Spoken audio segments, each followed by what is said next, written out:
Hi, everybody. I'm Sally Wilson, and I'm here with the extraordinary Judith Richards. And we're here today to talk about something very interesting, which a lot of you may not have happened, but which is probably obvious in your lives when you actually take a good look. So my background is in opera. I had an international operatic career, and now I work with high achievers in the sports, arts, and business worlds. And Judith, can you tell everyone a little bit about you? Hello, I'm Judith Richards. I'm the creator of the Richards Trauma Process, or TRTP. And that's a process that resolves trauma-related issues generally in 3 sessions. And we are here today talking about a very interesting topic, and that is learned helplessness. Well, it's all in the title, isn't it? We learn to be helpless. Where do we see it? We see it with parents doing so much for the child that the child never understands their own capabilities, is never stretched. Everything is done for them. It happens in all different other arenas as well. It happens in our society. It was only recently that we started to move away from the societal patriarchal idea that women have the minds of children and were treated as such. And so there was this societal helplessness amongst women. Sal, do you want to talk some more about any of that, about learned helplessness? Yeah, I think that it can be a very subtle thing that we don't even know is happening. And if we talk about, women and the sorts of ways that we've been brought up, even my generation, which is so much more liberated than the generations before, often we ask if we're with a male partner, we'll ask their advice on things. We'll ask them, what do you think about this? And for permission. And we'll often be subservient to them without even realizing it. Often his decision will be the final decision still. Often I find that men think that women aren't as capable with finances. This sort of thing.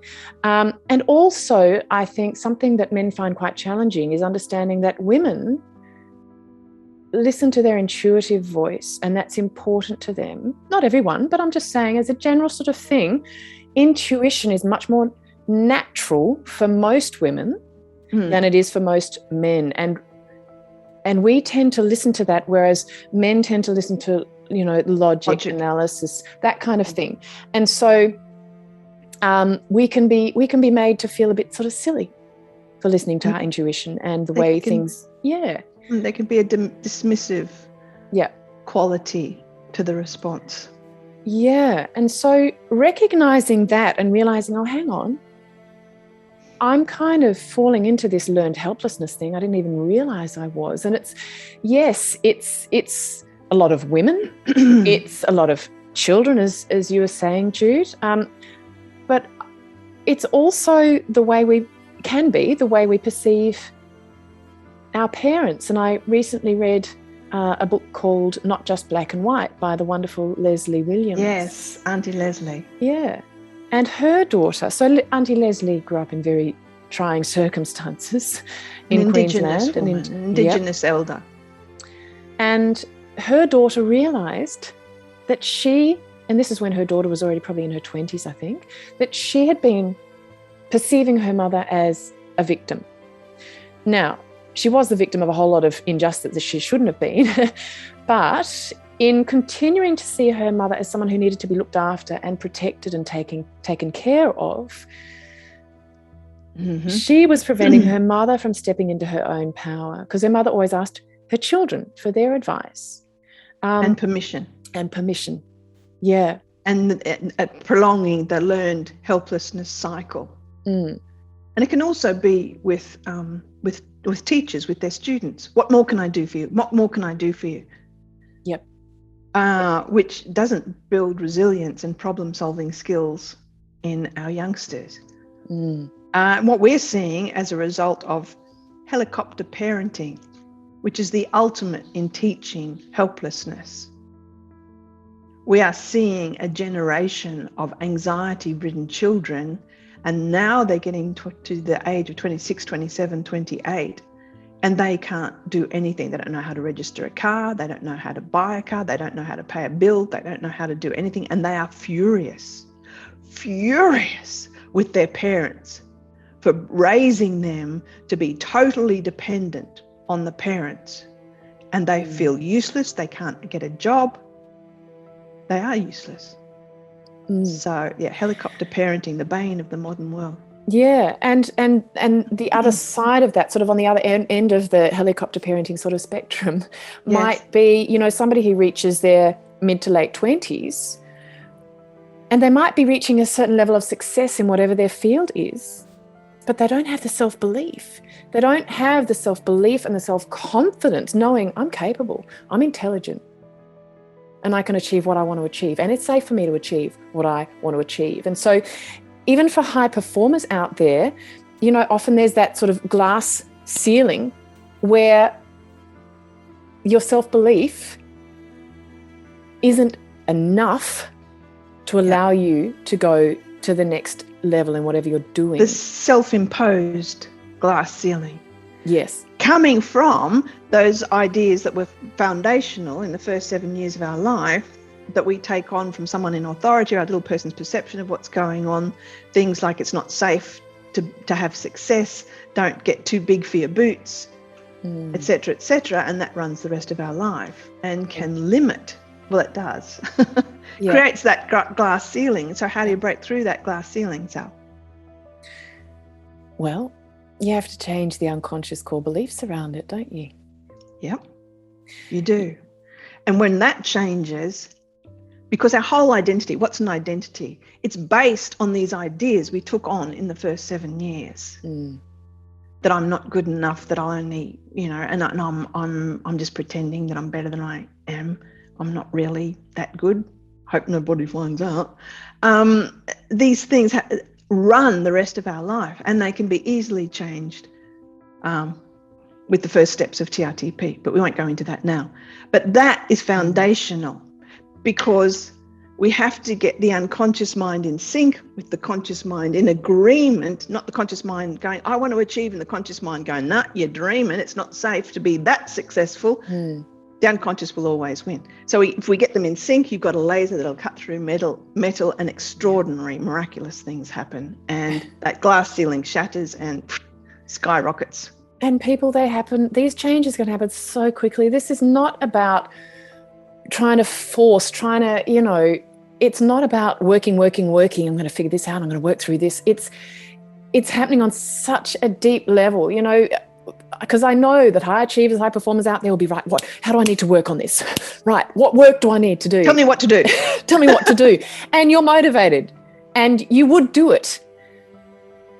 But it's actually simple. It's simple and it's profound, and it doesn't have to take weeks, months, years of effort. It's just not about that. It's a bit of a paradigm shift you need here. And that comes back, that comes back to another core belief that we take on when we're little, that for something to be worthwhile, we have to really work at it. Yeah. To achieve something, we have to really work at it. Things don't just happen. 100%. I'm getting goosebumps as you say that. Thank you. And that's not true. Some things, we have to work hard at, slog at. And some things can be extraordinarily quick and easy, and we get that conscious mind and the subconscious mind in sync. And that's the key, people. That's the key to much more effortless high performance and a better life. It's just not so freaking intense. Just saying. Yeah, and that heaviness just disappears. I'm speaking from personal experience here. Jude, could you perhaps, because there are probably parents out there listening thinking, well, yeah, but we have to protect our kids. So how do we protect our kids from, you know, without sort of being helicopter parents, because I spoke to Kathy Dominy about this the other day. Gorgeous and I'd like woman. to hear, wonderful, wonderful woman. She's a child empowerment coach. And she said, we have to allow our children the whole human experience, and that includes struggle. Failure and struggle. Failure. Yep. Could you add your thoughts to that, Jude? It's stepping back and allowing that person to be a person. They're a little person, but they're a person. And when they come to you with a problem, stand back. Say, I'm going to be really interested to see how you solve this. That's an interesting problem to have. This is going to be great. I wonder what you're going to do with this, rather than stepping in and solving it. Let the child try something, even if you know it's not really going to work. Yeah. It's like when they learn to walk, they fall over. And we can't protect them from that. It would do them harm to protect them from that. You know, to stand back and in our mind, take out the responsibility for their life. They might just be 10 years old, but take the responsibility for their life out of us and say, darling, here it is.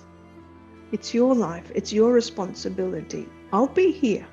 I'll always love you. But the most loving, responsible thing for me to do is to hand that back, because if I hold on to it, I will be doing you harm. Yeah. And so to let the kid sort their own stuff out, to let the kid get bored. Yep.